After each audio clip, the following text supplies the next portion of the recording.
그러므로 그리스도 안에 무슨 권면이나 사랑의 무슨 위로나 성령의 무슨 교제나 긍휼이나 자비가 있거든 마음을 같이하여 같은 사랑을 가지고 뜻을 합하며 한 마음을 품어 아무 일에든지 다툼이나 허용을 하지 말고 오직 겸손한 마음으로 각각 자기보다 남을 낫게 여기고 각각 자기를 돌볼 뿐더러 또한 각각 다른 사람들의 일을 돌보아 나의 기쁨을 충만하게 하라.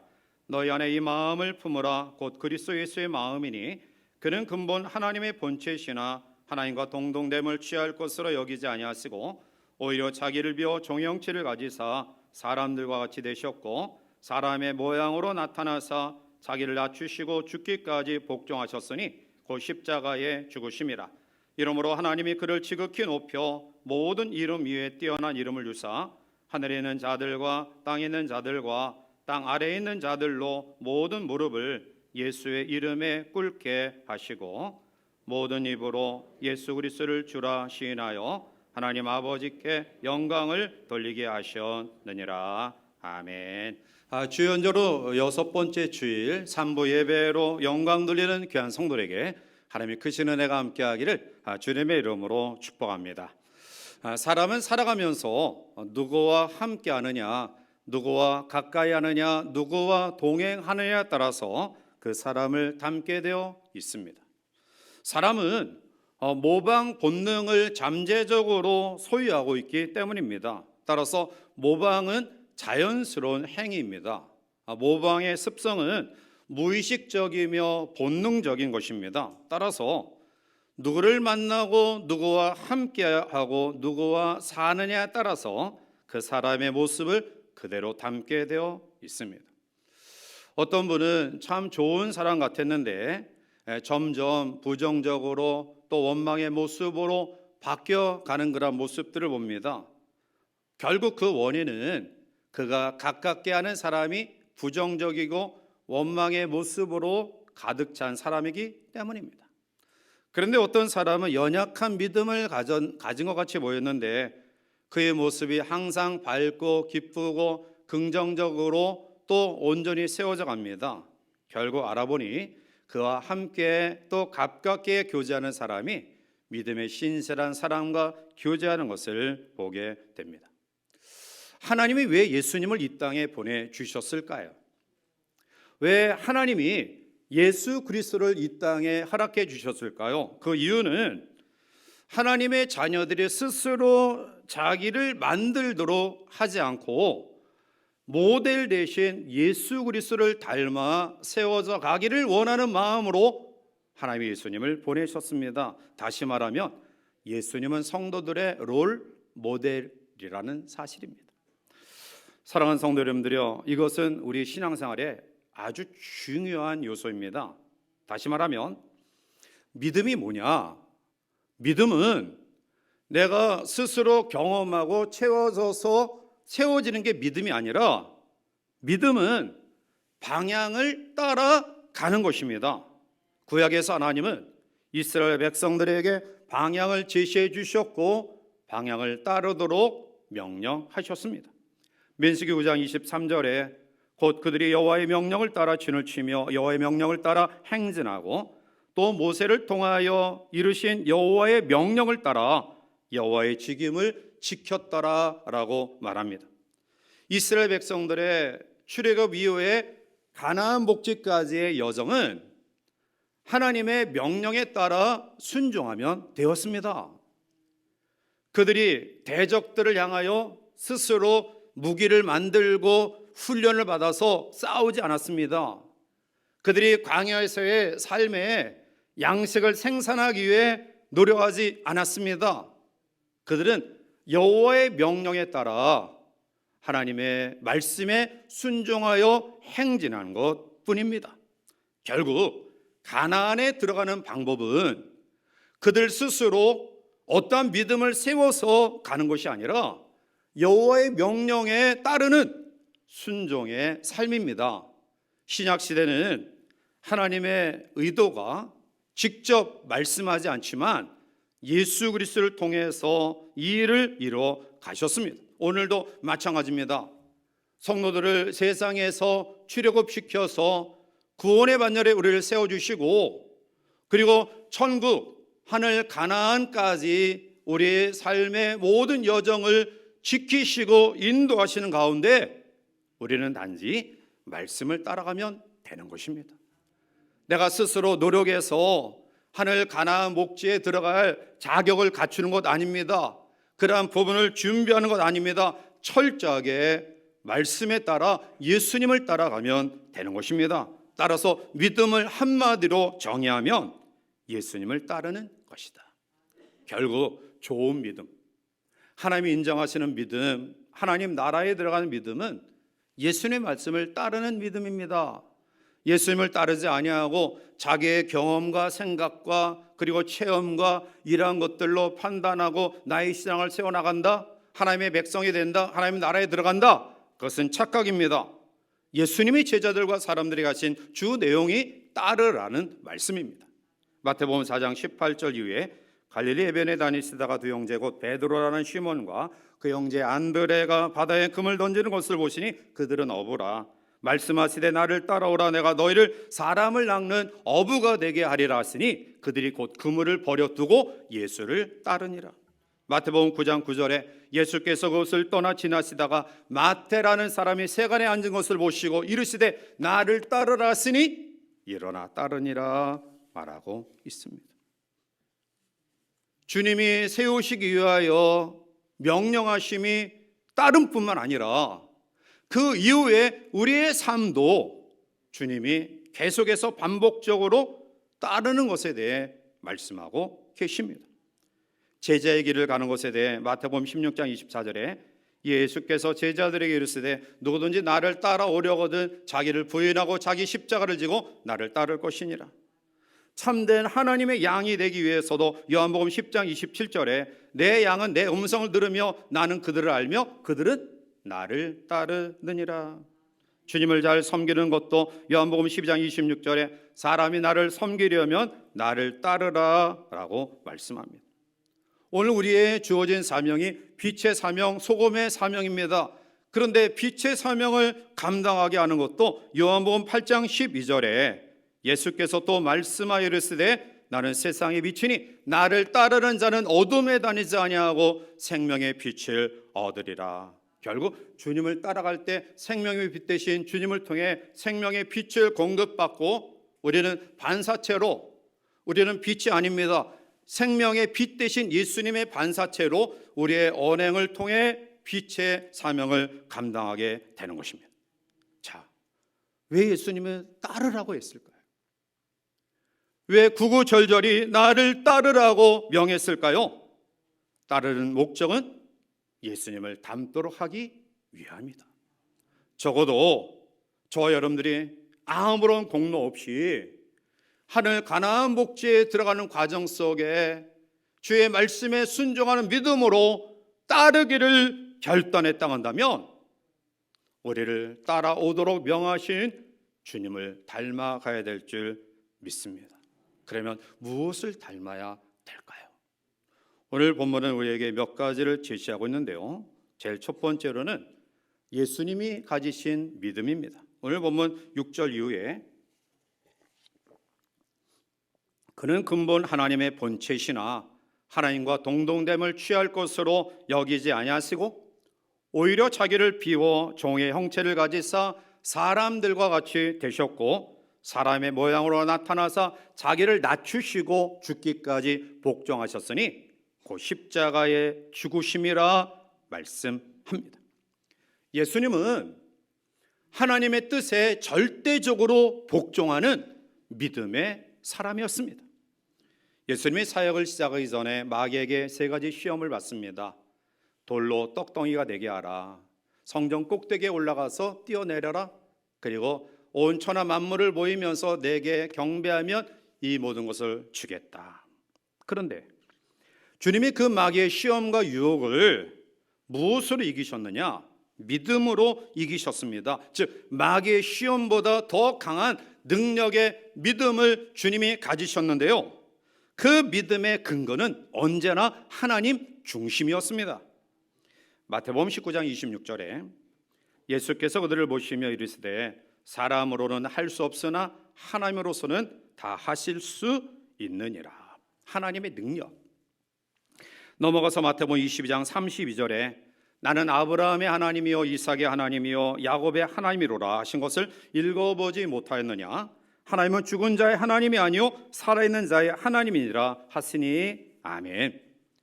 예수님이 마귀의 시험과 유혹을 이기셨던 비결, 그리고 그 숱한 공적인 생애 가운데서 많은 아픔과 힘듦과 어려움과 제자들의 배신과 반역과 떠남과 모든 사람들의 조롱 가운데서도 능히 이겨나갈 수 있었던 이유는 하나님 중심의 믿음이었다라는 것입니다. 사랑하는 성도 여러분들이요, 오늘 우리가 살아가는 세대는 노아의 세대보다 더 죄악이 관영한 시대를 살아가고 있고요, 성경에서 우리에게 예언하는 것처럼 시시각각 종말의 때를 향하여 달려가고 있는 이때에 우리가 결코 흔들림이 없이 온전한 믿음으로 세워지고 우리에게 주어진 모든 시험과 유혹을 능히 이길 수 있는 비결이 뭐냐? 그것은 예수님을 닮아야 되는데, 예수님이 하나님 중심의 믿음으로 그 모든 유혹을 이기고 거룩한 사명을 힘있게 감당해 나갔던 것처럼 오늘 우리도 그런 믿음으로 무장해야 될 줄 믿습니다. 오늘의 성도는 너무나 연약합니다. 자주 넘어지고 자주 흔들리고요, 그리고 우리에게 주어진 여러 가지 고난 속에 두려움과 공포에 사로잡혀 스스로 자기의 삶을 근심 가운데 빠뜨려 포기합니다. 오늘 이러한 때에 우리의 믿음의 수위를 높여야 될 줄 믿습니다. 물론 우리는 연약하고요, 환경은 악합니다. 그러나 예수님이 좋은 환경 가운데서 하나님의 거룩한 역사를 이뤄가셨던 것 아닙니다. 주님은 모든 사람들의 배반과 배신과 떠나감 속에서도 오직 하나님 중심의 믿음으로 무장했기에 시험을 이기셨고요, 그리고 그의 주어진 거룩한 사명을 힘있게 감당하셨습니다. 오늘 우리의 마음속에 이런 믿음으로 재무장하는 은혜가 있기를 주님의 이름으로 축복합니다. 두 번째로, 오늘 본문은 우리에게 주님의 정신을 닮을 것을 이야기합니다. 정신이란 생각과 의식과 뜻과 마음을 말하는데요, 예수님이 어떠한 정신으로 공생의 기간을 보내셨다라고 생각하십니까? 예수님의 정신도 하나님 중심이었습니다. 하나님으로 충만한 그러한 마음이었습니다. 주님은 자신의 생각을 이 세상에 뿌리내리기 위해 노력하신 분 아닙니다. 자신의 추종자를 세우고 자신의 명예와 권력을 위해서 성을 세우시는 분 아니었습니다. 높임을 받고 영웅 심리를 가지고 사람들의 추앙을 받으며 이기심과 지배욕으로 군림하고자 하는 마음 주님 갖지 않으셨습니다. 그런데 오늘 우리는 어떻습니까? 시간만 나면, 기회만 되면 자신의 왕국을 세우려고 합니다. 성공과 권력과 명예를 얻기 위해 그것이 옳은 일인지 그런 일인지 판단하지 아니하고요, 부안해동하고요, 그러한 삶에 휩쓸려 살아갑니다. 결국 세속적인 이러한 마음과 뜻을 가지고 살아가는 삶의 결국은 불행으로 그 삶을 마감하고 말 것입니다. 예수님은 입신 출세를 위해 사신 분 아닙니다. 주님은 평생 하나님이 주신 생각에 몰두하며 사신 분입니다. 주님은 얼마든지 세상 사람들의 추앙을 받으면서 성공할 기회가 수없이 많았습니다. 그러나 자기의 생각에 사로잡혀 사신 것 아닙니다. 하나님의 뜻에 절대적으로 순종하며 사셨습니다. 그 하나님의 뜻에 순종했던 예수님의 정신의 구체적인 내용을 오늘 본문은 몇 가지로 이야기하는데요, 먼저는 낮추는 정신이다라는 겁니다. 8절 말씀 가운데 사람의 모양으로 나타나사 자기를 낮추시고 죽기까지 복종하셨으니 곧 십자가에 죽으심이라. 주님은 바리새인과 서기관 그리고 사두개인들의 높아지고자 하는 마음, 다른 사람의 영혼은 어찌됐든지 간에 자기가 영광을 받고 영예를 얻으며 다른 사람들의 그 모든 것들을 이제 딛고 일어서서 오직 자기 중심적인 생각을 가지고 있었던 그들을 책망하며 이렇게 말씀합니다. 마태복음 23장 12절에 누구든지 자기를 높이는 자는 낮아지고 누구든지 자기를 낮추는 자는 높아지리라. 두 번째로, 오늘 성경은 예수님의 이 정신이 섬김의 정신임을 이야기하고 있습니다. 요한복음 13장에 보면 제자들의 발을 씻기는 주님의 모습이 나오는데요, 제자들은 큰 충격을 받았습니다. 왜냐하면 그 당시에 객, 손님, 나그네, 자기 집에 방문하는 사람의 발을 씻는 행위는 하인들 가운데서도 가장 낮은 계급에 있는 하인이 하는 일이었습니다. 그런데 그들이 감히 넘볼 수 없는 예수 그리스도 스승이신 선생님이 자기들 발을 씻겨주자 당황하죠. 그때 주님은 제자들에게 설명하면서 왜 발을 닦아주셨는가를 말씀합니다. 요한복음 13장 15절을 보면 내가 너에게 행한 것 같이 너희도 행하게 하려 하여 본을 보였노라. 너희도 내가 행한 것을 행하게 하려 본을 보였다라는 겁니다. 선생님이신 스승이신 하나님이신 그분이 하인 가운데 가장 낮은 계급의 하인이 행하는 일들을 행하셨다는 것은 본을 보이기 위함이다. 너희도 나를 본받아 그러한 삶을 살아가기를 원하는 것이다. 주님은 철저하게 섬김의 모습을 가지셨습니다. 세 번째로 주님의 정신은 희생의 정신입니다. 누가복음 14장 27절에 보면 누구든지 자기 십자가를 지고 나를 따르지 않는 자도 능히 내 제자가 되지 못하리라 말씀합니다. 십자가를 지는 것이 제자가 되는 길이다 라고 이야기하고 있죠. 그럼 십자가가 무엇입니까? 십자가는 한마디로 이야기하면 희생입니다. 다른 사람을 살리기 위해 자신을 내어주는 희생입니다. 그런데 오늘 많은 사람들은 역으로 생활하고 있습니다. 자기가 살기 위해서 다른 사람의 이름을 도용하고 다른 사람의 명예를 깎고 다른 사람의 순진한 그런 마음을 역이용해서 자기의 이름을 드러내고 자기의 명예를 나타내고 자기가 높아지려는 그러한 잘못된 생각과 마음을 가지고 있습니다. 그러나 주님은 우리에게 철저하게 십자가의 삶을 살 것을 이야기합니다. 왜 주님이 이러한 삶을 강요하셨을까요? 명령하셨을까요? 주님은 대책 없는 분 아닙니다. 우리에게 명령하실 때는 반드시 거기에 따른 보상을 약속하시고 말씀하십니다. 요한복음 12장 24절에 내가 진실로 진실로 너희에게 이르노니 한 알의 밀이 땅에 떨어져 죽지 아니하면 한 알 그대로 있고 죽으면 많은 열매를 맺느니라. 십자가의 희생이 헛된 삶이 아니다. 그것이 결코 패배의 삶이 아니다. 그것이 치욕스러운 삶이 아니다.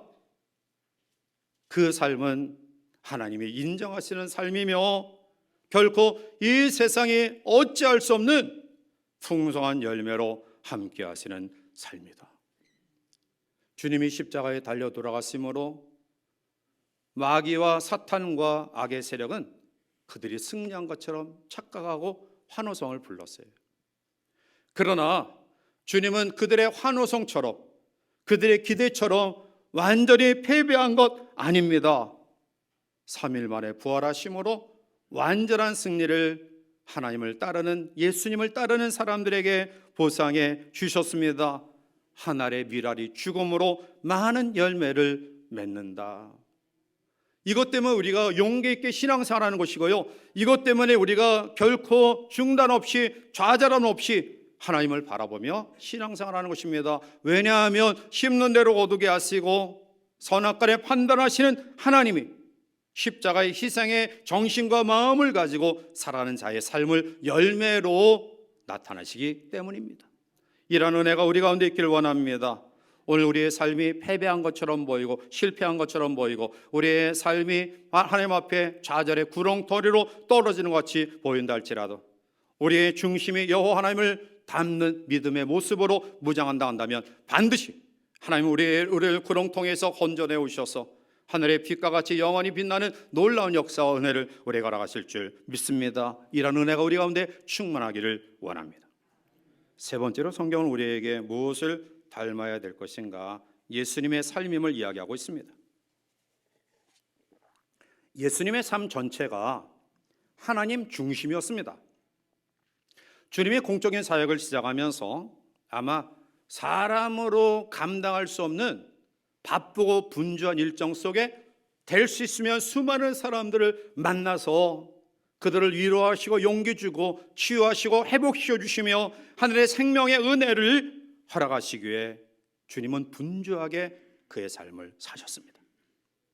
그런데 우리는 간과하는 것이 있는데요, 주님이 그 영혼들을 뜨겁게 사랑함으로 그 사역을 감당하시는 그 배후에는 주님은 하나님과의 관계를 소홀하지 않았다라는 거예요. 우리가 일에 파묻혀서, 일에 쫓겨서 살아가잖아요. 그래서 어느덧 우리의 정체성을 잃어버리고 내가 어떠한 삶을 살아야 될 것인가에 대한 그러한 혼돈이 우리 가운데 와요. 그런데 예수님이 우리에게 삶의 모델로 나타나시면서 사람과의 관계도 소중히 여기며 그 숱한 사람들을 만나기 위해 애를 쓰시는 주님의 모습이면에 주님은 하나님과의 관계를 소중히 여기셨고 그 소중히 여기시는 관계성을 기도로 이뤄 가셨다라는 사실입니다. 마태복음 14장 23절에 무리를 보내신 후에 기도하러 따로 산에 올라갔으니라 저 멀매 거기 혼자 계시더니, 누가복음 6장 12절에 이때 예수께서 기도하시러 산으로 가사 밤이 새도록 하나님께 기도하시고, 공적인 사역을 시작하시면서 주님은 40일 동안 단식 기도하셨습니다. 제자를 세우실 때도 기도하셨습니다. 그 바쁜 일정 속에서도 주님은 기도하셨습니다. 그리고 인간으로서는 정말 감당하기 어려운 십자가의 마지막 고난을 앞두고 주님은 겟세마네 동산에서 땀방울이 떨어져 핏방울이 되기까지는 간절한 기도가 예수님에게 있었습니다. 주님의 사역이 만만한 사역 아닙니다. 주님의 생애가 평탄한 그러한 삶 아닙니다. 그러나 주님은 그 길을 힘있게 걸어가셨고요, 마지막 하나님의 뜻을 이루는 온전한 삶을 살았습니다. 그 이유는 하나님과의 관계를 소홀히 하지 않았기 때문입니다. 우리에게 문제가 나타나고 그 문제를 도저히 해결할 수 없는 정말 깊은 수렁에 빠질 것 같은 환경 가운데 우리가 정말로 냉정하게 되돌아봐야 될 것은 하나님과의 관계가 얼마나 바로 설정되어 있는가, 하나님과의 관계가 내가 얼마나 바로 세워져 있는가, 이것을 우리가 하나님 앞에 해결받지 못하고 당면한 문제, 가시적인 보여지는 그런 것에만 우리가 집중하다 보니까 결국 문제는 해결되지 못하고 거기에 더 큰 그러한 좌절이 있는 것입니다. 하나님과의 깊은 관계가 체질화되면 어떠한 마음을 가지게 됩니까? 하나님의 뜻을 이뤄드리는 삶을 살아요. 하나님의 뜻이 뭡니까? 요한복음 17장 4절 말씀 가운데 보면 아버지께서 내게 하라고 주신 일을 내가 이루어 아버지를 이 세상에서 영화롭게 하여 싸우니, 하나님의 영광을 드러내는 삶입니다. 하나님과의 관계를 긴밀하게 하기 위해서 기도의 시간, 기도의 장소, 기도의 모습을 놓치지 않기를 바랍니다. 이게 왜 이렇게 중요하냐?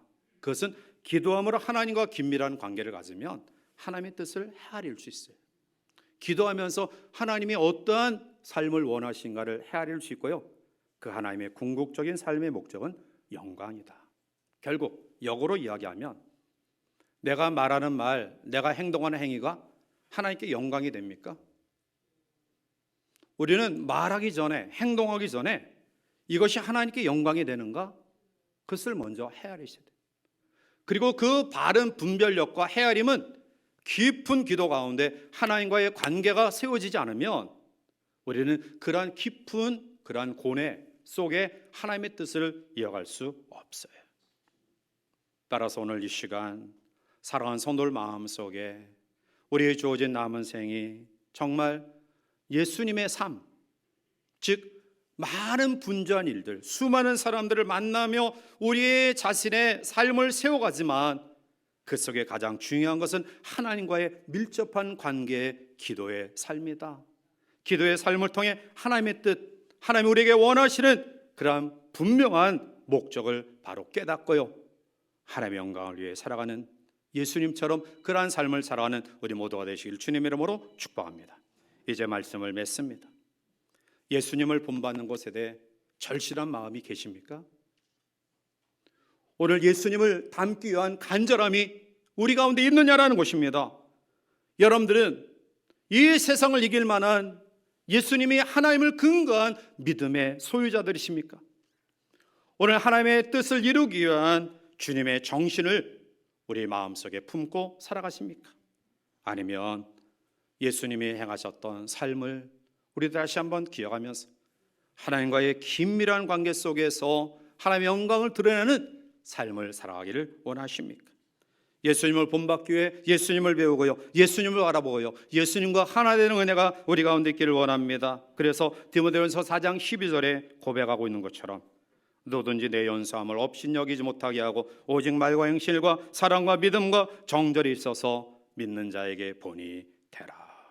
믿는 자에게 본이 되라. 사도 바울은 오늘 우리에게 내가 그리스도를 본받는 것 같이 너희도 나를 본받는 자가 되라고 고린도전서 11장 1절에 말씀하고 있습니다.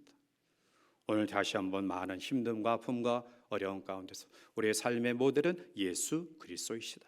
주님의 믿음, 주님의 정신, 주님의 삶을 본받아 따라가는 우리 모두가 되어서 어느덧 우리도 주님화 되기를 바라고요, 여러분들의 삶의 현장 속에서 여러분을 통해 주님을 발견하는 아름다운 본이 되는 역사가 우리 가운데 가득하기를 주님의 이름으로 간절히 축원해 드립니다.